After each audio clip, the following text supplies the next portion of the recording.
So your period is heavy, but is it too heavy? How can you tell? In this week's episode, we take a look at what are the signs of heavy menstrual bleeding and what you can do about it. Hi, I'm Adrienne Irizarry. I'm an Eastern medicine practitioner who is passionate about women's health and helping women live their best lives. My goal is to put you in the driver's seat of your health, offering period solutions for a symptom-free life. Statements made in this program are for educational purposes only and not intended as a substitution for medical consultation or advice. We do not claim to diagnose, treat, or cure any diseases. This podcast is inclusive and welcomes all gender identities. The focus of the program is on biological function, and we will use the term women throughout, but it is referencing physiological and social challenges for biology, not identity.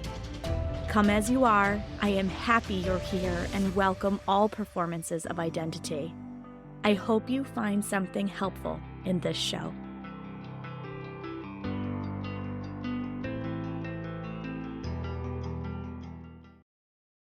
Welcome back to another episode of the Reproductive Rebel podcast. I'm going to tackle a question that I get quite often, which is, how much is too much when it comes to heavy bleeding? So heavy is relative. When I'm talking to people in their cycle exams, a lot of times they're like, well, I had heavy bleeding. I'm like, okay, well, what did heavy look like? Some people will say heavy, and it means that it took the entire day to get through a pad.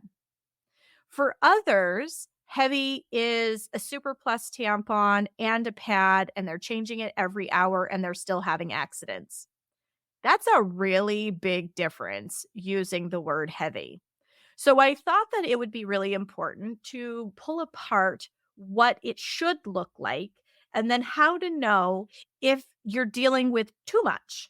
So let me first start by saying everything is relative.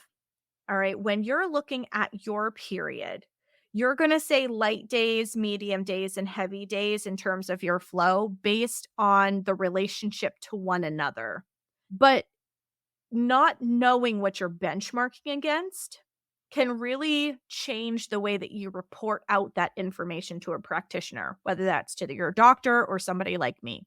I can tell you from experience, I used to think, well, the heavy days I have now, again, perception, right? The heavy days that I have now were like medium days before I started doing the work that I've been doing to help bring my body into right relationship. So what I consider heavy now would have been like a walk in the park when I first started this work, because my heavy used to be so much heavier. And I remember when I was tracking my cycle, as my cycle kept getting healthier and healthier, I was like, oh, what do I call this? Is this a medium day or is this a light day? Because like this medium, I mean, I guess I could call it medium, but it's so much lighter than what medium used to be. And I found that as I went through this healing process that my perspective shifted. And what I considered cramping and discomfort was like so much more extreme. And so now when I get a little bit of a cramp because I've had a stressful month, I get a little dramatic and I'm like, oh, I'm dying, because my cramping experience used to be so much more severe. It used to take me out of my life. And I couldn't breathe. I couldn't go to work for several days. I never got to the point where I was throwing up, but I know that I had days where I seriously thought about it.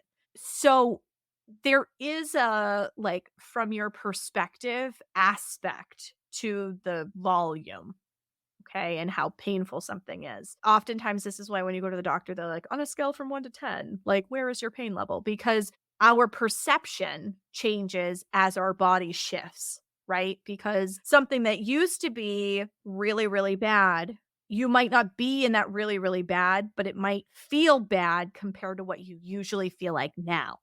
Right? Because as your body heals, you're in a different place in your journey and your body expresses itself different. So just keep that in mind as you look at your own cycle. But I thought that it would be helpful to kind of give some general benchmarks of what could happen and what should happen so that you have an idea of whether your heavy flow is too heavy. I did a duet on TikTok a while back. And my heart totally broke for this woman, which is the whole reason why I highlighted her story as part of my duet, because she was talking about the fact that she would wear like a Super Plus tampon and she would wear a pad and she would sit on a Chucks pad and she would bleed through all of that. She couldn't go to work because she couldn't even move because she bled so heavy. That is too much. That will make you anemic. That is too much. So let's talk about what heavy bleeding looks like. Okay. So periods that last longer than 7 days. Now, you could go to something like Cleveland Clinic and ask, what are the signs of heavy menstrual bleeding? Right? And they're going to tell you periods lasting longer than 7 days. Well, let's define that a little bit better. You should be experiencing red blood. No clots, no cramps, no funny business. Red blood for 4 to 5 days. Chinese medicine says 4 to 6 is normal. But really, the meat and potatoes of the whole thing is going to be 4 to 5 days. It should start light to medium, get heavier in the middle, come down day 3, 4, cruise to the finish line by 5. And if you have any red on day 6, it's like almost a non-event. That's what it should look like. A nice soft bell curve where it gets a little heavier in the middle and then it starts to come down and cruise to the finish line. It should be red the whole way through. So when I see definitions like periods lasting longer than 7 days, in my brain, this is red blood that stays consistently aggressive flow for 7 days or longer. When I have clients that come in and say they have 10-day periods, I ask them, are you red the entire way through? Because I used to think I had a 10-day period.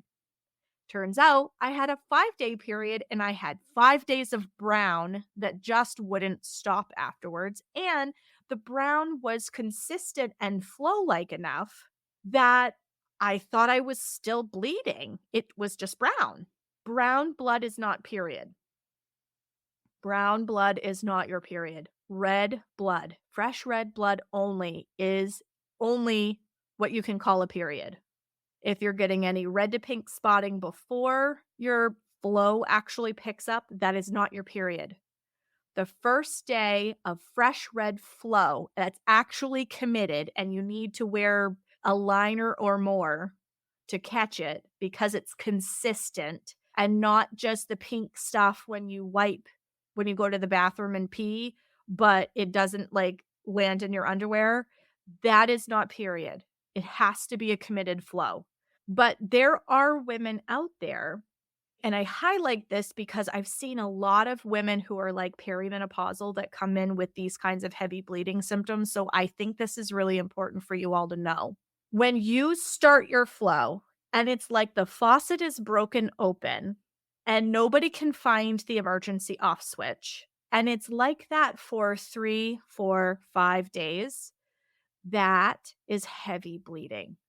You really should only get a day, maybe 2 if you've pushed it too much, of like the heaviest volume, but then it should come back down again.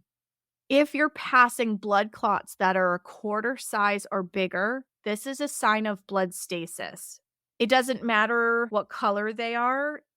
If they are that size, we're dealing with some blood stasis, meaning that things are not moving along your interstate highways in meridians in your body the way that it should. If they are dark purple in color, that also tells us something about what's going on inside the uterus. And I won't bore you with all of that. If you want more information, feel free to reach out to me. But large blood clots are often accompanying heavy bleeding. And some of that is because the body goes, oh, I got to get this thing out. And it increases the flow in order to push that thing out. right? Some people, when I start working with them, I have them watch. Do you see an uptick in your flow and then you pass a clot? Or do you see an uptick in your cramping and then you pass a clot and then things back off a little bit? There usually is a correlation. So you're bleeding. If you're over 7 days, you've lost a lot of blood, my friend. If you're bleeding through one or more tampons or pads an hour for more than 2 consecutive hours, you are in a heavy bleeding experience. When that is happening for several days, or you are somebody, and I used to be one of these people, where you would stand up from your desk and you could feel it go whoosh, and like that sends you flying to a bathroom. A lot of times that is a heavy bleeding situation. That whoosh is coming because there's a lack of spleen chi energy. Okay, I'm using Eastern medicine terms here, so hang with me. But it means that there's an energy in your system that isn't strong enough. Usually there's worry that goes along with that. Or maybe there's a lot of cerebral work. Maybe you are a professor. Maybe you have a very intellectual job. Maybe you have been working on your master's degree. Maybe you are learning a new skill. Whatever it is, maybe you're planning to PCS somewhere. Can you tell that I'm a military family? And your family has to pack up and move across the country. Whatever that is, that kind of mental energy and exercise and use of that type of energy will oftentimes lead to lack of flow control issues. So it's like there's no regulatory control in the faucet. You just stand up and out it comes. You stand up from a lunch table at a lunch meeting or something, and you need to go to the bathroom, and as soon as you stand up, you know you've had an accident. I work with women like this all the time. You are not alone, my friend. If you're listening to this and going, "Oh crap, that's me." There are things that we can do about it. But like I said in the last episode, it just takes some time to get there. When you're at the point where you're having that kind of heavy flood bleeding, it is so tempting to do what the doctor suggests, which 9 times out of 10 is a hysterectomy.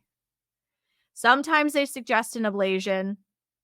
A lot of times they suggest a hysterectomy, and that can lead you down a whole bunch of twisty, windy roads too. Surgery is not going to fix this energetic deficiency in your body. It's just not. So if you're having that kind of flow bleeding, you had the organ taken out, you still are lacking spleen chi energy, things start to sink. Prolapse starts to come into the picture. Bladder prolapse is really common after women have had hysterectomies. And when they're having hysterectomies for this heavy bleeding kind of pattern, you're like setting yourself up very strongly for potential prolapse, which is really kind of scary if you think about it. So that's just something to keep in mind. When you're at that level of bleeding, you're worried about things like anemia, where you feel exhausted and tired, short of breath, brain foggy, because you've lost so much blood. So bleeding through one or more tampons or pads an hour for more than 2 consecutive hours, come see somebody like me. A lot of times you go to the doctor will suggest something like birth control, and that has a whole bunch of symptoms too. Just check out some of the other episodes that I've done on that. But when people use menstrual cups, I feel like those give you a much better read of what's going on inside your body in terms of flow. Pads are good too. I really don't feel like you get a good sense from a tampon. Here's why. The tampon acts like a plug that doesn't allow the lining inside of the uterus. The endometrial lining is being flushed, okay, because your period is a womb cleanse. It's supposed to be shedding the lining in order to clear the slate to start all new for the next month to prepare for a potential pregnancy, whether that's your goal or not. That's what your body's trying to do. So that flow, the blood, is actually the flushing mechanism to help push out this unused endometrial lining because the pregnancy didn't result. So when you use a tampon, it is a plug product. It blocks the exit outside of the cervix. So it absorbs the blood, which is the flushing mechanism, but it's not allowing the blood to flush out what it's supposed to flush out. And so that backs up. and creates problems. So when people are experiencing really, really bad cramping, one of the first things I tell them is go without a tampon. And usually that creates mass panic and wide eyes. And they're like, my period's too heavy for that. I can't do that. But then when they do, they go, oh, my period was lighter this month. It's like, well, no, actually, you're just not working as hard to push out what is supposed to be flushed out.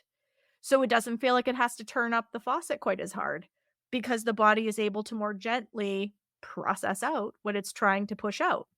So this is why I like menstrual cups, honestly, when you're in a heavy bleeding situation like this, because not only will it allow you 30 milliliters of fluid before that sucker starts to overflow, which is way more than a tampon, but it acts like a catcher's mitt and it catches the lining. So the body doesn't have to work quite as hard to flush.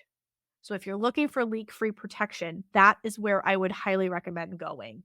There is less bacterial risk for infection, so TSS goes out the window because you're dealing with medical grade silicone. Like, it's just a totally different ballgame.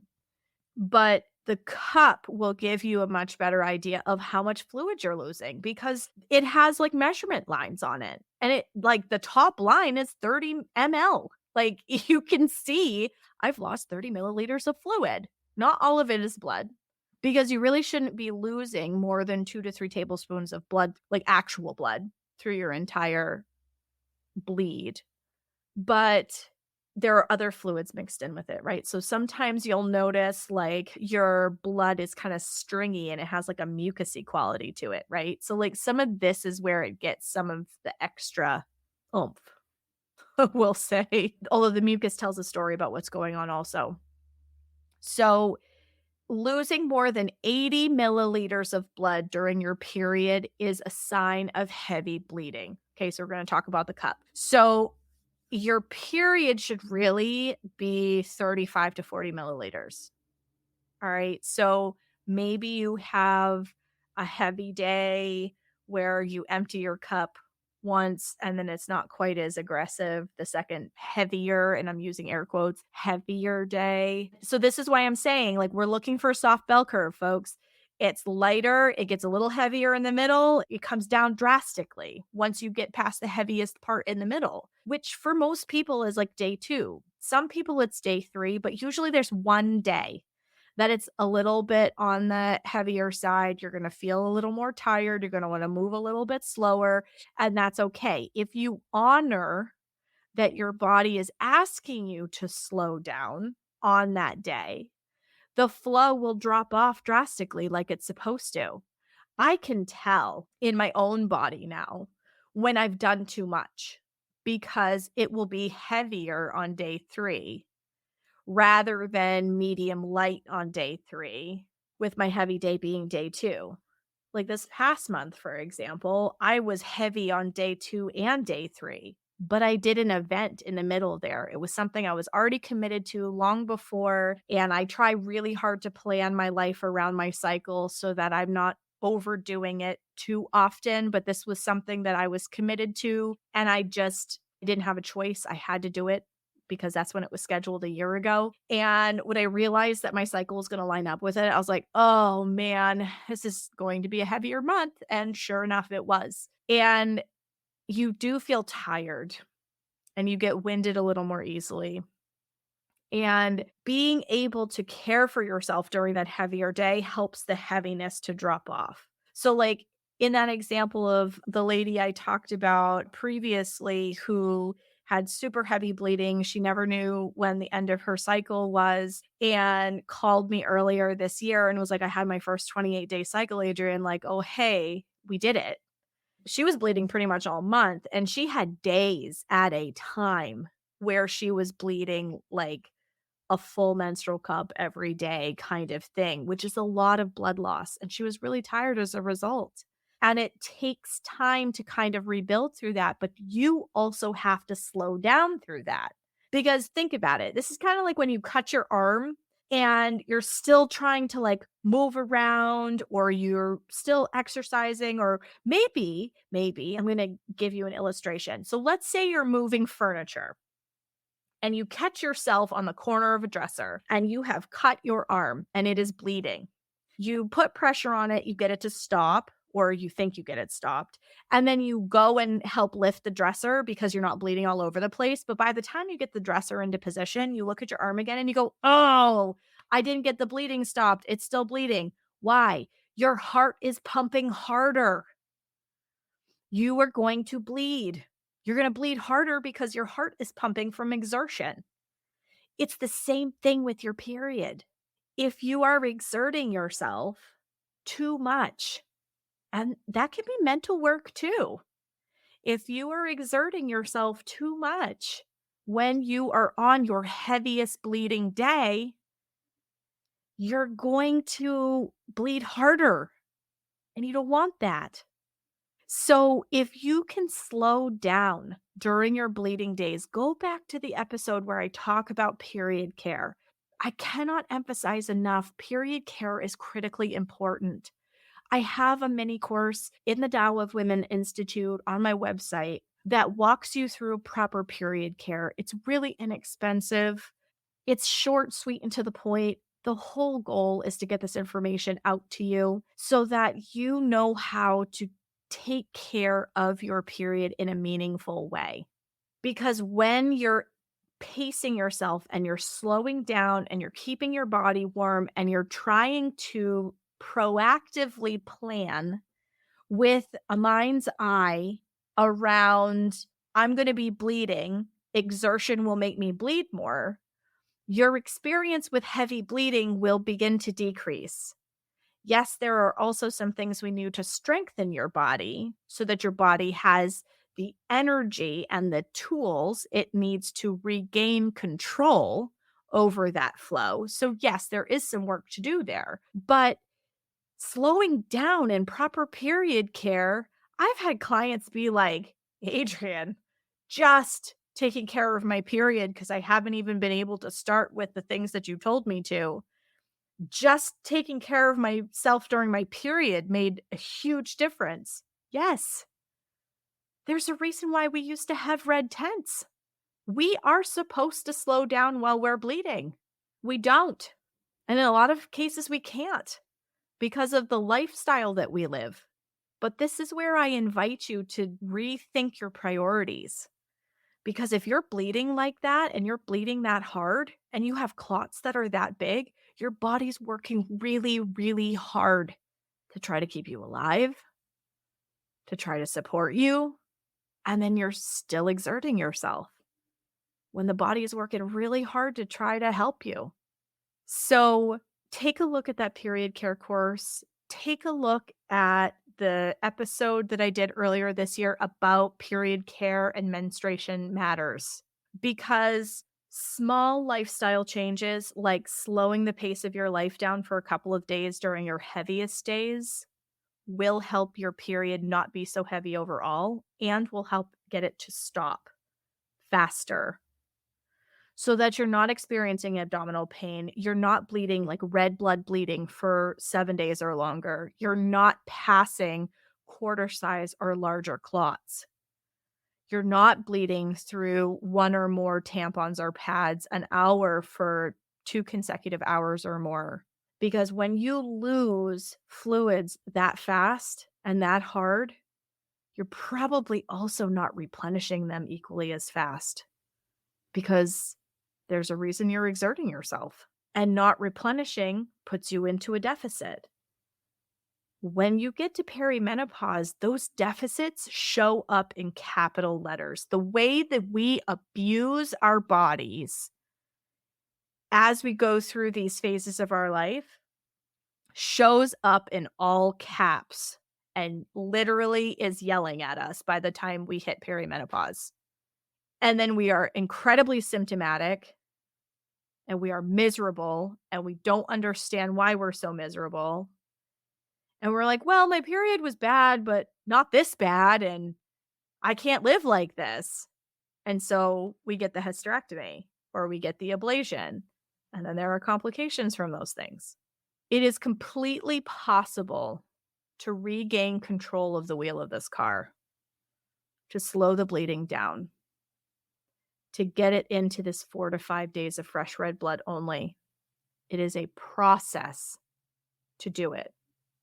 But if you're willing to stay the course with the process and give it some time, you will heal. However long this has been spinning out of control will kind of call the shots in terms of how long this process may potentially be. Your dedication to the process will also factor into how long this process may potentially be. However, it is doable. The woman that I referred to earlier who called me about her 28-day cycle, the first one she had had in years, was in her perimenopausal years. It is possible. So don't feel like the sins of the past cannot be healed and addressed now. They can be, but it is not a quick fix. Heavy bleeding is like pushing a big boulder down the hill. The more it goes, the further down it goes, the faster it goes, and it continues to pick up speed. And you get to a really scary place really fast. It doesn't have to be that way. There are ways to deal with it. There are holistic, natural interventions that can be done outside of taking the birth control pill and surgeries. There is options in that middle area there. The question is whether you're willing to step into the process and do the work in order to have the outcome that you want. Because the quick fix has some really potentially detrimental to your quality of life kinds of side effects, like bladder prolapse and needing to have a suspension put in to keep you from leaking. That's a very real problem. And as a 40-something, I don't know about you, but I want to be able to walk to my mailbox and back. I want to go for a run and not worry about full bladder wetting myself. These are problems that I see every day with clients who have experienced buyer's remorse because they were so desperate for a solution that they went under the knife and they had the surgery, and now they have problems controlling their bladder.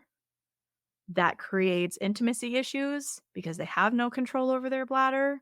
It creates issues with bowel function, or it can, because the rectum can prolapse.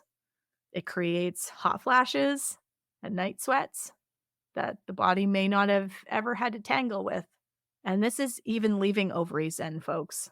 So if you are starting to think about options like this, make sure you talk through all the potential repercussions with your practitioner. Maybe get a second opinion from another practitioner, because there are ways to heal, but it is a process. So you have to be willing to go the distance and do the journey. But heavy bleeding like this is heavy. This is really, really heavy. This is anemia level heavy, folks. It shouldn't be that heavy. And it's possible for it not to be with a little bit of holistic wellness work. Thank you for joining me for another episode of Reproductive Rebel. Reproductive Rebel is recorded by certified peri-steam hydrotherapist and Acutonics practitioner, herbalist, and Chinese nutritional therapist, Adrienne Irizarry of Moon Essence LLC. If you are interested in setting up an appointment for one-on-one support, ordering from our store, or checking out our course offerings, visit our website at moonessence.life. Be sure to subscribe to our newsletter and get insider information on upcoming events and offerings. Join the conversation. Like and follow us at MoonEssenceMe on Instagram, Facebook, or LinkedIn. Your voices make this program possible. Thank you all for your continued support.